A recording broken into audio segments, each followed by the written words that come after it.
이 새벽에 우리에게 주시는 하나님의 말씀은 구약성경 잠언 14장 17절부터 35절까지의 말씀입니다. 제가 가지고 있는 성경책으로 구약성경 925쪽에 있습니다. 하나님의 말씀을 받들어 읽겠습니다. 노하기를 속히하는 자는 어리석은 일을 행하고 악한 계교를 꾀하는 자는 미움을 받느니라. 어리석은 자는 어리석음으로 기업을 삼아도 슬기로운 자는 지식으로 면류관을 삼느니라. 악인은 선인 앞에 엎드리고 불의한 자는 의인의 문에 엎드리느니라. 가난한 자는 이웃에게도 미움을 받게 되나 부유한 자는 친구가 많으니라. 이웃을 업신여기는 자는 죄를 범하는 자요 빈곤한 자를 불쌍히 여기는 자는 복이 있는 자니라. 악을 도모하는 자는 잘못 가는 것이 아니냐. 선을 도모하는 자에게는 인자와 진리가 있느니라. 모든 수고에는 이익이 있어도 입술의 말은 궁핍을 이룰 뿐이니라. 지혜로운 자의 재물은 그의 면류관이요 미련한 자의 소유는 다만 미련한 것이니라. 진실한 증인은 사람의 생명을 구원하여도 거짓말을 뱉는 사람은 속이느니라. 여호와를 경외하는 자에게는 견고한 의뢰가 있나니 그 자녀의 들에게 피난처가 있으리라. 여호와를 경외하는 것은 생명의 샘이니 사망의 그물에서 벗어나게 하느니라. 백성이 많은 것은 왕의 영광이요 백성이 적은 것은 주권자의 패망이니라. 노하기를 더디하는 자는 크게 명철하여도 마음이 조급한 자는 어리석음을 나타내느니라. 평온한 마음은 육신의 생명이나 시기는 뼈를 썩게 하느니라. 가난한 사람을 학대하는 자는 그를 지으신 이를 멸시하는 자요 궁핍한 사람을 불쌍히 여기는 자는 주를 공경하는 자니라. 악인은 그의 환난에 엎드려져도 의인은 그의 죽음에도 소망이 있느니라. 지혜는 명철한 자의 마음에 머물거니와 미련한 자의 속에 있는 것은 나타나느니라. 공의는 나라를 영화롭게 하고 죄는 백성을 욕되게 하느니라. 슬기롭게 행하는 신하는 왕에게 은총을 입고 욕을 끼치는 신하는 그의 진노를 당하느니라. 아멘. 이 시간에는 재물에 대한 자세라는 제목으로 말씀을 나누도록 하겠습니다. 탈무드에 있는 명언 중에 사람에게 상처를 입히는 세 가지가 있다고 합니다. 첫 번째는 번민입니다. 마음이 답답하여 괴로운 것입니다. 이러한 번민이 일어나면 비록 속에서 일어난 것이지만 얼굴에 근심이 가득합니다. 밥맛이 없습니다. 살이 쭉쭉 빠집니다. 즐거운 곳에 가도 무엇을 보아도 누구를 만나도 무엇을 먹어도 전혀 기쁘지가 않습니다. 두 번째는 말다툼입니다. 사람과 관계하다 보면 서로 간의 마음이 맞지 않을 수 있습니다. 그럴 때 서로 간에 또는 누군가가 양보하면 다툼이 일어나지 않을 수 있지만 감정을 드러내고 또 하고 싶은 말을 하게 되면 말다툼이 일어나게 됩니다. 말다툼은 당시에는 내가 하고 싶은 말을 했다는 면에서 시원할 수 있지만 일단 다툼이 일어나면 시원함보다는 서로 간의 상처가 될 때가 많이 있습니다. 마지막 세 번째는 텅 빈 지갑입니다. 탈무드에는 사람에게 상처를 입히는 세 가지가 있는데 번민, 말다툼, 텅 빈 지갑이다. 그 중에서 텅 빈 지갑이 가장 크게 상처를 입힌다라고 합니다. 지갑이 비어 있으면 왠지 불안합니다. 사람들을 만나도 자신감이 없습니다. 체면을 유지하기가 어렵습니다. 그럴 때 평상시에는 아무것도 아니지만 어떤 상처되는 말 한마디가 행동 하나가 가난한 이에게는 상처가 될 수가 있습니다. 반면에 지갑에 돈이 두둑히 있으면 왠지 마음도 여유롭습니다. 친구들을 만나도 본인이 식사값을 낼 수도 있고 차값을 낼 수도 있습니다. 그러면서 자신감이 넘치게 되는 것입니다. 그렇다면 성경은 재물에 대해 어떠한 이해를 가지고 있을까요? 그 답은 24절에 있는데요. 지혜로운 자의 재물은 그의 면류관이요 미련한 자의 소유는 다만 미련한 것이니라. 성경은 재물에 관하여 중립적입니다. 다만 지혜로운 자가 가지면 면류관이지만 미련한 자가 가지면 미련한 것이라고 합니다. 예수님 당시에 바리새인들은 돈을 많이 벌면 하나님의 복과 은혜를 받은 것이라고 생각했습니다. 그도 그럴 것이 성경의 아브라함이라든지 다윗, 솔로몬 등은 하나님을 잘 섬겼을 때에 물질로 많은 복을 받았습니다. 그래서 예수님께서 하나님과 재물을 겸하여 섬길 수 없다라고 말씀하시자 재물은 곧 복이라고 생각한 바리새인들은 모두 웃었습니다.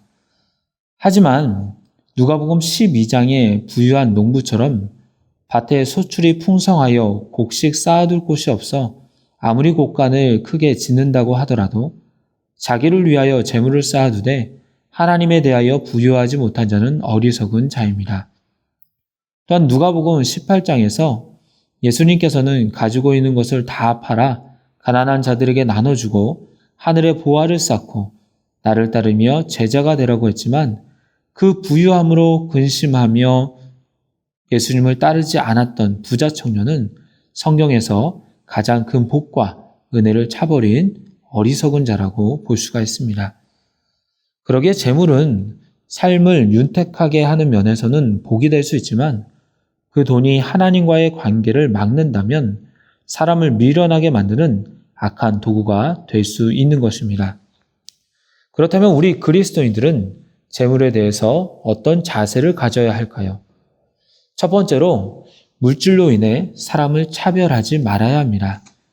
20절에 보면 가난한 자는 이웃에게도 미움을 받게 되나 부유한 자는 친구가 많으니라 라고 합니다. 가난하다고 해서 이웃에게 미움받는 것은 부당한 것입니다. 그런데 왜 이웃들은 가난한 자를 미워한다고 표현합니까? 그것은 부담스러운 존재가 될 수 있기 때문입니다. 다 그렇게 생각하지는 않지만 아무래도 가난한 자가 옆에 있으면 무언가를 챙겨줘야 되고 도움을 줘야 하는 부담감을 느끼기도 합니다. 그래서 혹시 나에게 무언가를 부탁하거나 돈을 끌어오지는 않을까 하는 마음에 찾아오거나 전화가 오면 피하는 경우가 있습니다. 하지만 부자는 친구가 많다고 합니다. 그를 따르고 그와 같이 있고 싶어하는 사람들이 많다고 합니다. 왜 그렇습니까? 만날 때 부담이 없으며 도움을 주기보다 어떠한 일이 있을 때 도움을 받을 수 있기 때문입니다. 그러나 21절 상반절에는 이렇게 말합니다. 이웃을 업신여기는 자는 죄를 범하는 자요. 가난하다고 해서 연약하다고 해서 업신여기거나 피하지 말라는 것입니다. 다른 사람과 차별하여 대하지 말라는 것입니다. 그것은 죄라는 거예요. 그러기에 오히려 불쌍히 여겨야 합니다.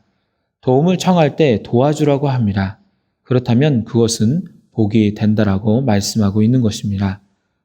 두 번째로 자신에게 재물이 있다면 베풀 수 있어야 합니다. 21절 하반절에는 이렇게 말씀합니다. 빈곤한 자를 불쌍히 여기는 자는 복이 있는 자니라. 악을 도모하는 자는 잘못 가는 것이 아니냐. 선을 도모하는 자에게는 인자와 진리가 있느니라. 돈이 없다고 차별하는 것은 죄지만 빈곤한 자를 불쌍히 여기는 자는 복이 있다고 합니다. 룻기에 보면 모압에서 이스라엘 베들레헴으로 온 나오미와 룻은 아무것도 먹을 것이 없었습니다. 그래서 며느리 룻은 보리 추수할 때에 이삭 줍는 일을 합니다. 당시 이삭을 줍는 일은 추수하는 일꾼의 일이 아니었습니다. 보통 과부와 나그네와 같이 가난한 이들이 이러한 일들을 했는데 추수하다가 미처 옮기지 못해 땅에 떨어진 이삭을 주어서 본인들이 갖는 것이었습니다. 그러니 일꾼 입장에서는 귀찮은 존재였고 주인 입장에서는 자신의 재산을 도둑질해가는 사람이라고 생각할 수도 있었습니다. 하지만 땅 주인 보아스는 그렇게 생각하지 않았습니다. 이삭을 죽게 놔둡니다. 그리고 일꾼들에게 일부러 떨어뜨리라고 합니다. 가난한 자를 차별하지 않고 업신여기지 않고 저들도 곡식을 얻을 수 있도록 배려한 것입니다. 그럴 때 어떻게 됩니까? 오늘 말씀처럼 복이 임합니다. 다윗의 조상으로 예수님의 족보에 당당히 그 이름이 올라가며 존귀한 사람으로 하나님께서 세워주신 것입니다. 또한 31절에 보면 가난한 사람을 학대하는 자는 그를 지으신 이를 멸시하는 자요. 궁핍한 사람을 불쌍히 여기는 자는 주를 공경하는 자니라 라고 합니다. 우리는 흔히 가난한 사람을 차별하는 것도 모자라서 학대하는 사람들을 종종 주변에서 혹은 뉴스 등에서 보게 됩니다. 이전에는 특히 외국인 노동자에 대한 불평등과 학대가 많이 들려왔습니다. 하지만 성경은 이것은 곧 창조주 하나님을 멸시한다라고 말하고 있습니다. 그들을 지으시고 이 땅에 오게 하신 분은 하나님이십니다. 하나님께서 우리들 주변에 허락하신 형제 자매입니다. 하나님은 가난하고 연약한 자들을 학대하라고 우리에게 보내주신 것이 아닙니다. 그들을 사랑하고 돌보며 먼저 예수 그리스도를 믿은 자들이 주의 사랑을 저들에게 보이라고 우리 앞에, 우리 옆에 허락하신 것입니다. 그러기에 마태복음 25장에서 예수님은 이렇게 말씀하시죠. 너희는 내가 주릴 때에 먹을 것을 주었고 목마를 때에 마시게 하였고 나그네 되었을 때에 영접하였고 헐벗었을 때에 옷을 입혔고 병들었을 때에 돌보았고 옥에 갇혔을 때에 와서 보았다라고 합니다. 그런데 정작 예수님께 칭찬받은 이들은 그렇게 한 적이 없다고 합니다. 그때 예수님은 내 형제 중 지극히 작은 자 하나에게 한 것이 곧 나에게 한 것이라고 말씀하십니다. 가난하고 연약한 이들에게 베풀고 섬기는 것이 곧 예수님에게 한 것이라는 겁니다. 그러기에 재물을 가지고 있을 때 할 수 있는 대로 베풀어야 하는 것입니다.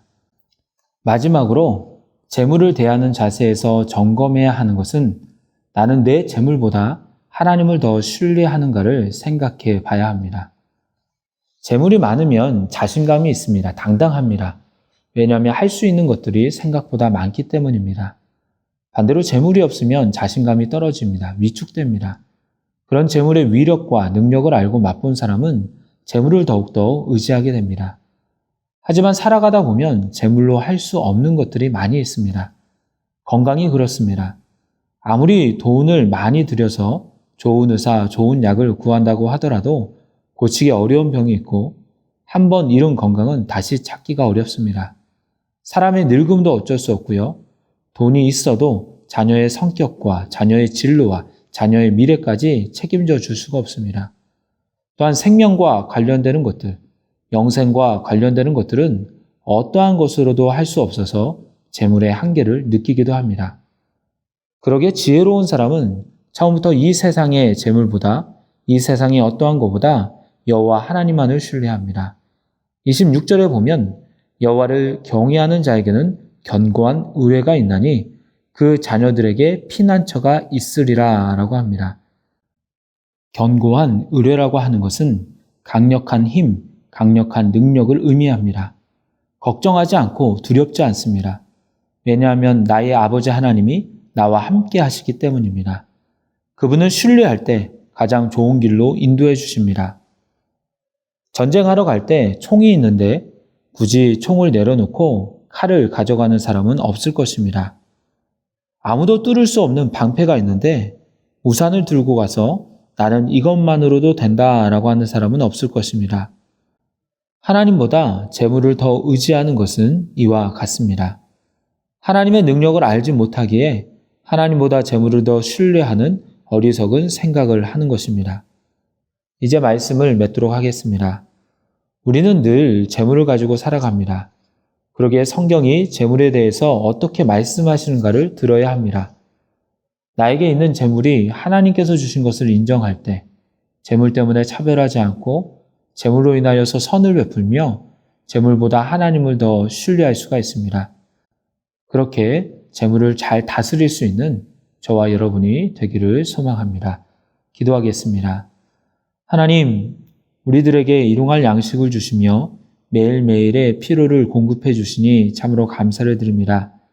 주께서 주신 물질이오니 하나님보다 물질을 더 사랑하는 죄를 범하지 않게 하시며 하나님이 원하시는 방향대로 그 방법대로 주께서 주신 것들을 사용하게 하여 주옵소서. 예수님의 이름으로 기도드리옵나이다. 아멘.